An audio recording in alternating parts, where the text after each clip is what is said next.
1,00,000 हेब सुना दर बर्तमान 24 क्यारेट को 95,000 जीएसटी सह मिसे 97,000 तेणु आग को अक्षय तृतीया एवं बाहागर तेणु साधारण जनता भितर बर्तमान गोटे आसला मिथ्या अपप्रचार होता कि सुना रेट कमिब कि बिल्कुल भूल थिला। आग को अक्षय तृतीया एवं बाहागर सीजन अच्छे चलतु आम एक सुना दुकान को आसचे चलतु सहित सीधा सड़क कथा प्रतिक्रिया नवा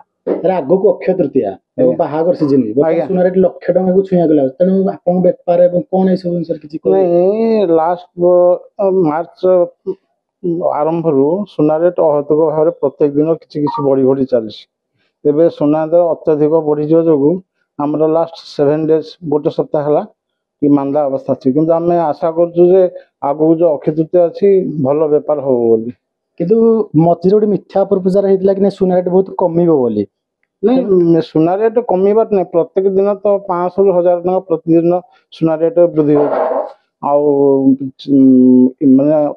जो इंटरनेशनल मार्केट रे जो अस्थिरता लगी रही से सुना रेट कमिबार प्रश्न उठुनी निकट भविष्य सुना रेट बढ़िवार कारण है सब इंटरनेशनल बैंक अच्छा तेणु से बर्तमान सुना क्रय कर विक्रय कले जाए सुना रेट कमिब तेणु बर्तमान कौन भाई सुनार चाहिदा कौन सुनार चाहिदा बाहागर सीजन आगू आसूची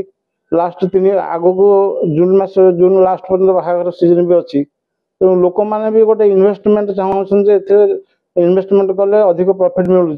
से हिसाब से सुनार रेट बढ़ुँ आपन ज्वेलरी शॉप रे किछि डिस्काउंट कि जनता अक्षय तृतीया आगामी Akshaya Tritiya making charges discount अच्छी स्पेशल डिस्काउंट करा माने 1,00,000 आसिक हेलानी लोक आगुर 50,000 60,000 मैनेज कर बर्तमान 1,00,000 पाखापाखि हेलानी लोकंकर जति चाहिदा अछि ताठू कम रेट कम जिंस किनिबे जो माने 20 ग्राम किनुछि से माने 10 ग्राम किनिबे किछि कम रेट किनिबे मेकिंग रे हम किछि ऑफर दबु समानक पई स्पेशल ऑफर